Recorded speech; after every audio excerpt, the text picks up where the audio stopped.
It is a good thing the Red Sox play 162 games because it was an ugly loss, close loss to the Baltimore Orioles on Thursday, but it begs the question, is pitching the problem once again? You are Locked On Red Sox, your daily Boston Red Sox podcast. Part of the Locked On Podcast Network, your team every day.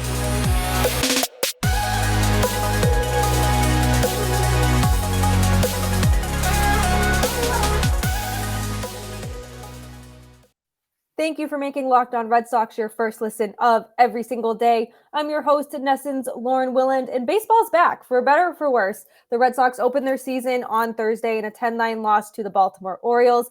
And to talk about it with me here today, I have a special guest, good friend of mine and producer for 98.5 The Sports Hub Felger and Maz show, James Stewart. First time, long time. Lauren, thank you so much for having me on the podcast. I warn your listeners of two things. One is our best conversations are over margs. Yes. So I have a little drink for those who are watching, first watch or first listen. And the other thing is my content may not be for this audience. I'm a little bit of critical thinker. So my apologies in advance if you see me pop onto the screen and you're like, but give me a chance. I'm a baseball person first. I know I'm known for my Celtics and my wrestling.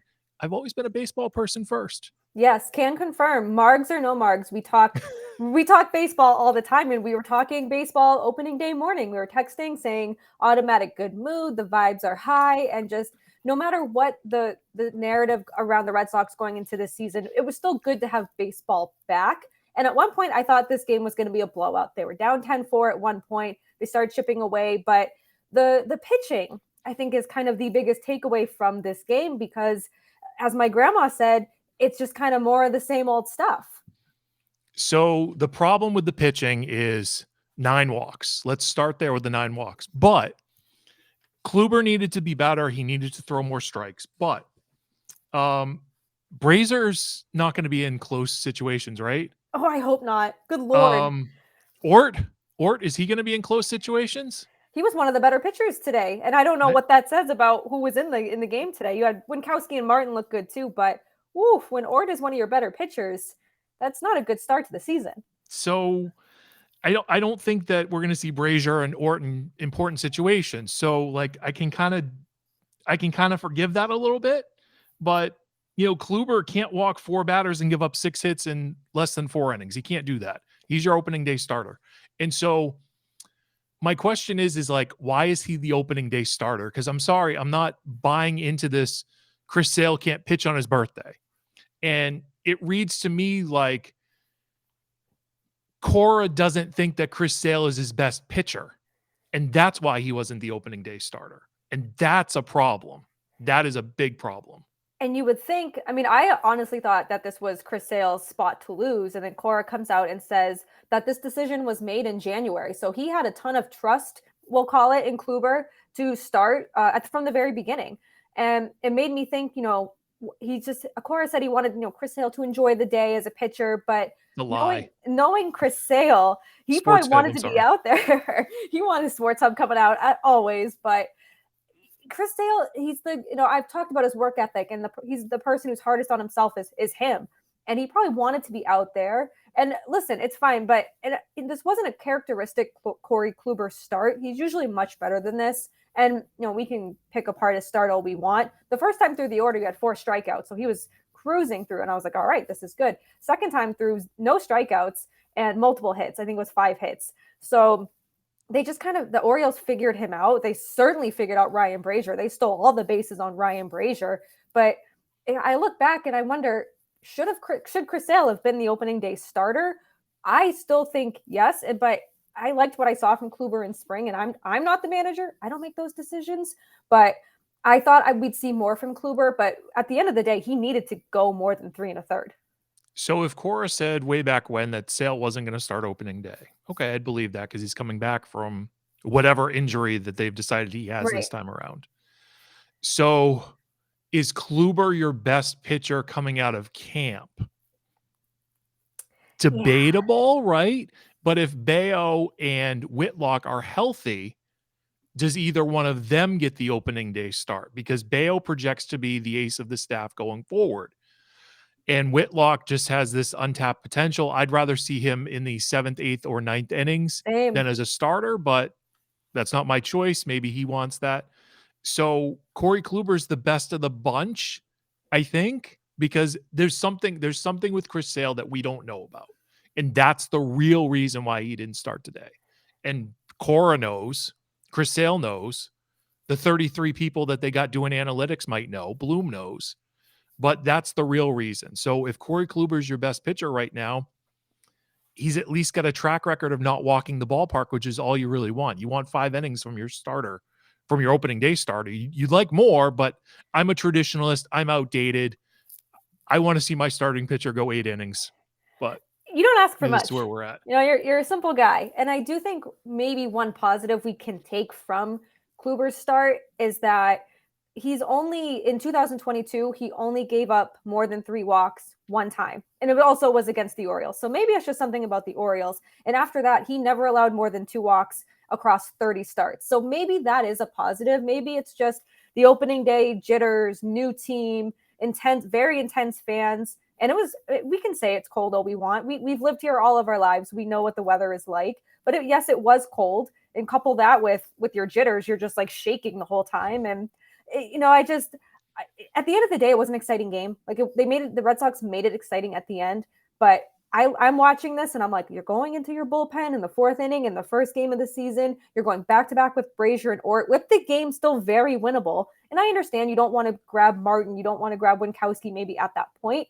But I was just like, this game is winnable. And Brasier, he was just lobbing the ball. And the Orioles, they figured out how to steal on him really, really quick with that pitch clock, with his delivery. It was just, I know I've had a lot of things to say about Ryan Brasier the entire offseason. I don't see him being on this team much longer. I mean, you can't let 5 people steal on you in one outing. I think he's a favorite of Cora, and he's been a favorite of Cora for a long time. Time. There's a comfort level with his stuff. His stuff plays well, or supposed to play well. So there's that. And I put a little bit on this on the carjacking catcher, Rhys McGuire. Can I say that on this podcast? That, you know, again, I don't know that my content is necessarily for your audience, but they've stuck with us for 7 minutes, so God bless them. But Rhys McGuire, who is supposedly under the tutelage of Jason Varitek and has been getting high grades out of spring training because he's been under the tutelage of Jason Varitek, he's got to have like some alert system, like do something to prevent this. So unless the Orioles are just stealing signs, and then we're back to that thing. Did I catch this in between innings where Brasier had an issue with the pitch comm thing? I know Caleb Ort did. Okay. I had to walk away for a little bit during Ryan Brasier, not because I was mad, because I had a few things to take walk care away of. From Ryan Brasier. I understand. I understand. People, the Orioles, Lauren, were running away from Ryan Brasier. That's how. Oh my God, quite literally. And you know that he can't hold runners, but that's you know what you said, when Rhys McGuire has to come in and kind of maybe speed that up, or be like, give him some sort of, be like, hey, we need to keep these runners at first. We can't let them be running all over us, because they took advantage of that. They saw that right away, and the Orioles jumped all over that. And it's one game. We're not going to overreact. It's one game out of 162. This is why we play 162 games. No, Lauren. I have a podcast right now that I'm on that I need to take today. So, you know, there's a lot to be taken from game 1 of 162. Of course, you always want to win. You need to set the tone. And it just reminded me so much of 2022. It's the same struggles. It's the same pitchers giving you the same issues. But 9 runs, I feel like I'm talking last year. 9 runs should be enough to win you a game. Am I crazy? I know I'm crazy, but 9 runs should be enough on any given Sunday. You're not as crazy as you think you are, Lauren. But the fact that they got, like, Kyle Gibson, he should have been an ace when he was a Minnesota Twin. He's not. He's your classic 3-4 starter with like the ace mentality. But I mean, 4 runs off of 7 base runners. Like, that's about what Kyle Gibson gives you. And then they got into Baker and, you know, this kid Batista, who's got electric stuff. Yeah. Like, he almost kind of coughed it up. No thanks to their shortstop and Yoshida grounding out into a double play that the shortstop just threw right into the hopper. Yeah. But this Red Sox offense doesn't have a lot of power, but it feels like that they can put the ball anywhere in the ballpark on contact. And one of the more impressive things, if we're transitioning to the hitting, and I don't want to jump your rundown, but Yoshida really impressed me, Lauren, Yes. with his control of the strike zone and the fact that he had a couple hits up the middle. He spit on a couple breaking pitches in that last at bat. His not being able to catch up to the fastball is a little concerning at the moment, but I feel like he's such a professional hitter that that's going to make an adjustment. Oh, So yeah. the offense it's a different style of offense. And if you want to look at championship pedigree, maybe this Red Sox team, if you're going, like I put a wager on them to win the World Series, a mild one. Wow. And I believe that we share the same sponsorship. Yes. I believe that's a FanDuel, and you have a promo code, as do I. I won't share mine because I don't want to take away from your your money there, Lauren. But if you want to be optimistic about the Red Sox, they have a similar feel to the Royals team that won the World Series in 2014, I believe it was. I like that comparison. In spraying the ball, they had a decent bullpen, and then at the deadline, I think they got Johnny Cueto. So if you want to be optimistic, if you want to be overly optimistic, there's playing to your audience, Lauren. And I think that there is reason to be optimistic. You know me, I'm an optimistic person. You know me. You are. And I try to see the good in everything. And I've said it that so many things have to go right for this Red Sox team to be competitive.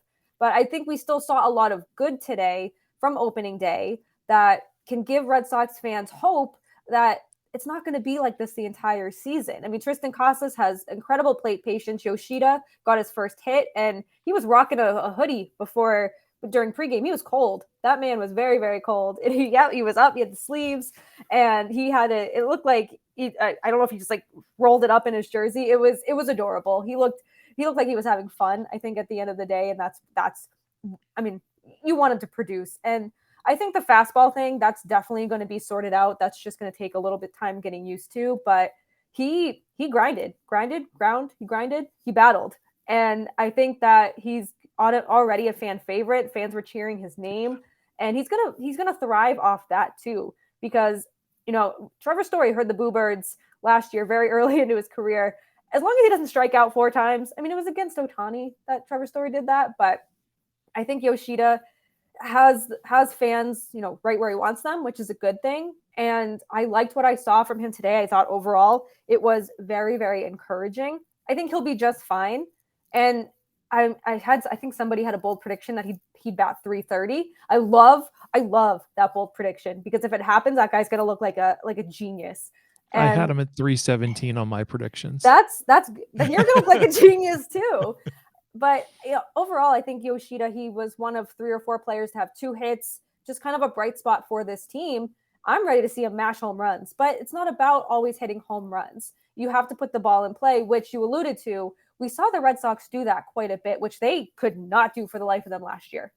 It is Red Sox season. It's Bruins season. The playoffs are about to start, and you're going to need some tickets, and you can get all of your tickets right from Gametime using the Gametime app. Buying tickets should not be a stressful thing, especially when it comes to finding tickets to your favorite team, your favorite concert, or favorite comedy show, whatever you feel like getting tickets to. It shouldn't be a stressful event. And I know that Jake used Gametime to get tickets to opening day, and he's used it in the past and has said it is one of the most seamless things he has ever done. And I can 100% confirm that, because Gametime is fast, it's easy, and it's the way for you to buy tickets to all sports, music, comedy, and theater near you, with killer deals on last-minute tickets and their best price guarantee. You can stop stressing over the tickets and start getting hyped for the fun you'll have, especially with playoffs on the horizon. There is nothing like a playoff atmosphere, especially at TD Garden. And Gametime can offer you so much more than just your regular everyday tickets, because there are flash deals, there's last-minute tickets. Maybe you're trying to get tickets to Taylor Swift. Make sure you check out Gametime. It's easy to find. It's so easy to buy tickets off this app. Every kind of event in your area, Gametime has you covered. And my favorite thing about Gametime is that there are images, actual pictures of where your seat will be. So you can see your view from the seat. It is something that is incredibly underrated, and I think everyone should use this, but Gametime does, and that's what makes them the best in the game. And their lowest price guarantee and their event cancellation policy, there's job loss protection. They want you to have the easiest time buying tickets. So forget planning months in advance. Gametime has deals on tickets right up to the day of the event. You can get exclusive flash deals on tickets for football, basketball, baseball, concerts, comedy, theater, and so much more. The Gametime guarantee means you'll always get the best price. And if you find tickets in the same section and same row for less, Gametime will credit you 110% of the difference. So you get images of your seat before you buy tickets in a matter of seconds, and the tickets are sent directly to your phone. We do everything on our phone. So now we're getting our tickets on our phone. You never have to dig through your email, dig through your pockets, your bag, trying to make sure you scan your ticket, make sure you have your ticket before you get into the venue. It's all right there with Gametime. Download the Gametime app, create an account, and use the code LOCKEDONMLB for $20 off your first purchase. Terms and conditions apply. Again, create an account, redeem your code LOCKEDONMLB for $20 off. Download Gametime today. Last minute tickets, lowest price guaranteed. Baseball season is here, and we have you covered with Locked On MLB's ultimate 6-episode season preview. Our local and national experts give you in-depth analysis of every single team and every division in a way that only Locked On can provide. Find all 6 episodes of Locked On MLB on YouTube or wherever you get your podcasts. I think statistically speaking, he projects similar to what Bogarts. I'm sorry, I said a curse word there. Bogarts apparently is a curse word in Boston now, so can't say his name. So my apologies for that. I cussed on the air. But I think statistically he matches what the Red Sox projected Bogarts to be, and they got him at a younger age, and they got him at a better salary and all that stuff. One of the other hitting things that kind of concerned me, Lauren, was Tristan Cassis kind of like check swings everything.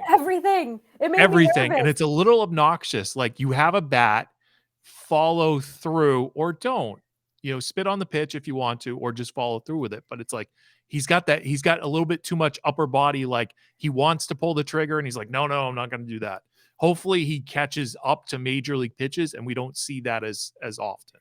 That's a big boy. That's a lot of muscle going on up there. That's just kind of 6'3", 250, around. I think. Yeah, that's a big boy, and he has a lot of power there. And he could be checking. He could be striking out on a check swing that he doesn't want to swing. But I do really like the patience in him.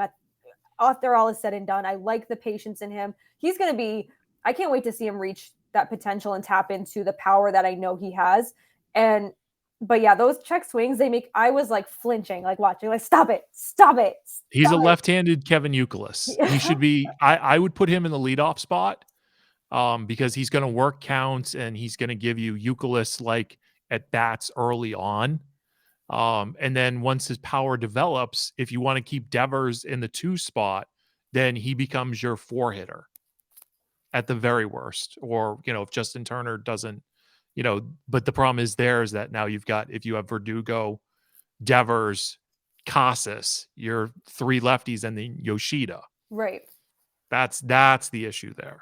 Right. And I think Cora's alluded to that before, not this year, but last year, he's talking about he doesn't want to have 2 right-handed heavy, 2 left-handed heavy, kind of alternate his lefty righties in the lineup, which I 100% understand that. But I'm also of the belief that you don't knock it till you try it. And I think with the position the Red Sox are in, not just being 0-1, but all the pressure that they have on them, the hunger that all those players have in them, try whatever you have to do. Try anything until something clicks, because why not? You're early on in the season. Try it right now. It's better than trying to experiment in July and August when you're hanging on to a wild card spot, or maybe so far out of it where you're just like, whatever. Let's bring up the AAA guys now and see what we have. Yeah, the Woo Sox. Can I mention Derek? Of course. Is Derek working for the Woo Sox? He is, yes. Yeah. So when I need my Woo Sox, who's the next big prospect? I'm going to Derek. He'll get you. He knows the Woo Sox inside and out. Derek's a very talented producer. Thank you. Worked at Fox, worked at NESN, so I know how valuable he is. He's a very valuable man, both in baseball, around the house too. We stand Derek. In this house, we stand Derek. Good job, Lauren. I do my best. I know you do. You're very talented as well. Oh, you are too kind to me. Look at that. Adam Duvall too. I thought made some noise, quite literally, in the lineup. He made it a 3-run game. He had his time to shine as well, but he also he grounded into what should have been the game-ending double play in the 9th inning. But I kind of liked what I saw from him today too. He struggled in spring training. A lot of people were like, "Oh God, this is Adam Duvall. This is the Duvall we're getting." But I liked what he brought to his game today. So I like Adam Duvall. I like his potential. He's gonna play a good center field, and he has the potential to run into 30 home runs. Now, so I got crap from people who are probably from the pro analytics Red Sox fan, I would say. I wanted Adam Duvall to bat second in this lineup. I wanted Cassis leading off, and I wanted Duvall hitting second, and I wanted Devers hitting third, and Turner fourth, and Yoshida fifth. And the reason why is because, historically speaking, I feel like the number 2 hitter usually gets the best pitches to hit in a lineup, because you don't want to pitch to Devers. Nope. There might be a runner on first base. So you gotta pound fastballs. You gotta pound the strike zone. So I like Duvall. I like what he could bring. But if he's batting 5, 6, 7, that's probably where he should be. I'm just trying to think of a way to get him better pitches to hit, because he could be a 50 walk, 150 strikeout guy. He could be that. But I want to see him get better pitches to hit, and I feel like he could do that in the number 2 slot rather than the number 5 slot. But if we get to a position where Casas is developing and people don't want to pitch to Casas, then maybe that 5 slot is perfect for him. But when he was up at the plate at the end of that game, I kind of felt like he was going to do damage. Copyright Red Sox 2018, but I felt like something good was coming. I don't know. I just I had the opening day feels, Lauren. I think we all did. And that's, how can you not, when it's opening day, it's, it's a historic franchise you look at the last 3 years, yes, they haven't been great minus 2021, but it's still the historic franchise. There's still the players there who are getting the fans amped, who have all these chips on their shoulders, who are hungry. Alex Cora has a fire in him. He knows. I mean, he's very in tune of what's going on around him and what's being said. And I'm sure the players are too. I know Kike Hernandez is. And he wants, more than anything, he wants to prove that this team can be good. And you said potential. And Jake and I have used that word throughout the entire offseason into spring training. And that's kind of been the theme of this team, is potential, because it is there. They have a lot of potential. A lot has to go right. Chris Sale has to stay healthy. James Paxton has to stay healthy and not necessarily return to, his old self. But when he's healthy, he's on. And that's important for this rotation, because you're looking at it and there's not an ace on this staff right now. There are potential aces. There's a lot of potential aces. There's potential aces. Kluber was an ace. Sale was an ace. Yep. Bayo projects to be an ace. And I think if this was Tampa, Lauren, and Bayo was healthy, Bayo's your opening day starter. I wouldn't be surprised. Kind of believe that. I was, during the beginning of spring training, I threw out the thought to Derek that I was like, could Bayo be an opening day starter? And he was all for it. He's very in on Bayo and has been for a long time. And I think it's all there. I do think he was called up early last year to no fault of his own, and I think he'll be very, very good this year. And I think that he does have that potential to be a very solid ace and a consistent ace, which the Red Sox really haven't had. I mean, Nate Eovaldi just kind of fell into that role because he had to, and he did a fine job when he was called upon, but they have not had that go-to guy in what I feel like is forever. Like, who was their last go-to guy? Like John Lester? They just don't have that. And that was Chris Sale until he, couldn't stay healthy, unfortunately. But Brian Bayo could be that guy, whether that's this year, whether that's next year. But I feel like looking at the Red Sox, not just necessarily 2023, but there's so much potential to have a good team down the road. And I know Red Sox fans, they're impatient, and that's okay. Yep. Boston fans are incredibly spoiled with the championships, with the long playoff runs, and they're used to that. I get annoyed too. I am only human, but I'm looking down the road and I'm like, this could be a very successful team.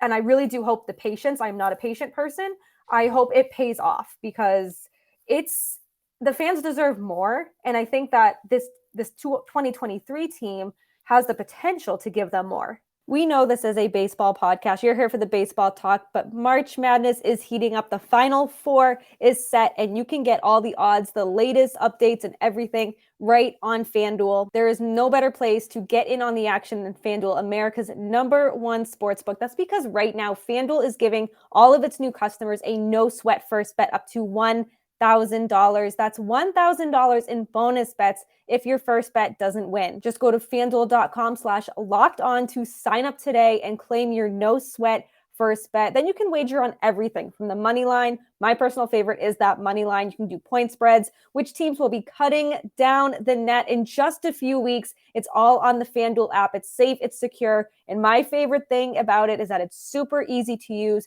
You don't feel like a first-time bettor or you're new to betting, especially here in Massachusetts with mobile betting just being legalized earlier this month. So don't miss your shot at a no-sweat first bet up to $1,000. When you join FanDuel today, just go to FanDuel.com/locked-on to sign up. Make every moment more with FanDuel. They have the potential. Potential is really the key word. And what doesn't get talked about enough is how Dombrowski kept the right prospects. Yep.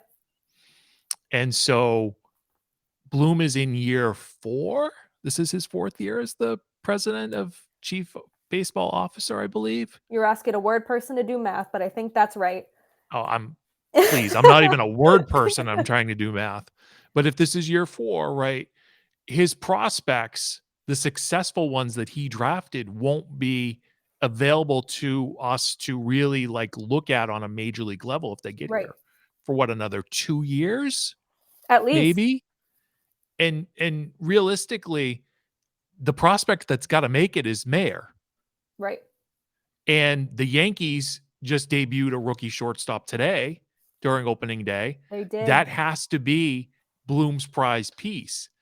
And if the players that Dombrowski has left him haven't developed properly, Bloom is going to get the blame because the major league team failed to make 81 wins. I just use that that seems to be what people are saying is 81 and 81 for the Red Sox. Yep. So Bloom may never see his prospects, the fruit of his labor, Lauren. Bloom may never get the actual credit for it, for keeping his draft picks, or for another GM keeping his draft picks and developing. So it's Mayer, and who else has he drafted? Rafaela, right? Rafaela. Yeah. So that's one, right? And he's in AA. I mean, he'll probably hang on. Google. Can we Sox prospects? Google is free. We love Google. Okay, so Mayer's his, Cassis is Dombrowski. He's up. He doesn't really count. Modest Dombrowski too, right? Nick York is his guy, right? Oh yeah, Blaze Jordan. Yep. That's his draft. We're rolling now. Right? So Emmanuel Valdez, he's the player that they got from one of their trades last season. Yep. Looks like a raw power hitter. And I think next year he's going to be the starting second baseman. Oh, they need one of those. Is Bloom going to be the GM next year to actually see that through? Time will tell. We don't know, but the Bloom's. So I also, this is bigger picture a little bit. Like, Red Sox ownership loves Alex Cora. Yep. I think Sam Kennedy loves Alex Cora. I don't think Alex Cora goes anywhere from the organization if the Red Sox fall short of making the playoffs. They finish at 80 and 82, anything like that. I think Bloom gets the boot. And then it's like, does Brian O'Halloran take over as the chief baseball officer? Or does Alex Cora move from the dugout to the front office, which is something that has been speculated for a long time. I believe that that's Alex Cora's next job with the Red Sox. He's not going to get fired from here. His next job from the Red Sox is going to be the chief baseball officer, and he's going to work with Sam Kennedy and the 33 analytics people. We would use a different term on Felger and Maz. We would call them nerds, but I won't be offensive and use that term here. It's a dirty word. I understand. I've cussed a few times on the program. My apologies. Gonna have to get the beep beep. I know. But like, Bloom may never see the fruit of his labor because he's the assistant GM somewhere else. He's somebody else's thing. but like potentially the Red Sox could make the playoffs, but potentially they could also win 70 games. And that's the Jekyll and Hyde of this baseball team. And Forrest Gump reference, box of chocolates, you don't know what you're going to get. Baseball is weird. And I've said it before. I don't think I've said it I think I've just said like in conversation that Alex Cora is not leaving the organization unless it's on his terms. Yep. And he has said he doesn't want to be, a Jim Leland. He doesn't want to be a Tony La Russa. He doesn't want to be an old manager. And he's got young kids. He's got an 18, 19-year-old daughter in college. Like he wants to be there for his family, and being involved in a baseball team is, especially as a manager, is a very demanding job. So I think, if he does transition to front office, I think that'd be great. I think then he'd have more control. And he's hinted toward that too, where he's like, I can only do so much with what I'm given. And that's, that could be the theme this year too, depending on the health, depending on the direction of this team, because we still don't really know the direction of this team, but they do have an off day Friday, so they can kind of regroup and get their act together, so to say. And then we see Chris Sale on Saturday and Tanner Houck on Sunday. So to kind of put you on the spot, what are you looking for this weekend? I'm looking for less walks. Yes. I'm looking for Chris Sale to be able to locate properly in the zone with his off-speed pitches, his slider specifically. Because if he doesn't have control over his slider, then the Chris Sale experience is a lot of walks and using a fastball that hopefully is 95, 96 and not 92, 93. But if the breaking pitches have that 5-6 mile an hour difference, Chris Sale can survive for 5 innings. Right. I don't want to see Chris Sale survive. No, I want him to come out. Thrive. I want him to come out 6 innings, 2 hits, 12 strikeouts. I don't know if the math is correct on that being a possibility. Let's see. 6 innings would be 18 batters. 12 strikeouts might be a bit much. But so there's potential there. Give me 8 strikeouts in 6 innings and 2 base runners, 3 base runners. That's what I'd like to see from Chris Sale. I don't feel good about Tanner Houck. I kind of feel like he's better in the 7th, 8th inning role than he is a starter. Yes. But like if he gets you through 5 innings pitched, 4 runs, 9 base runners, like I can be accepting of that. Yeah. My other hope is that you get a win this weekend.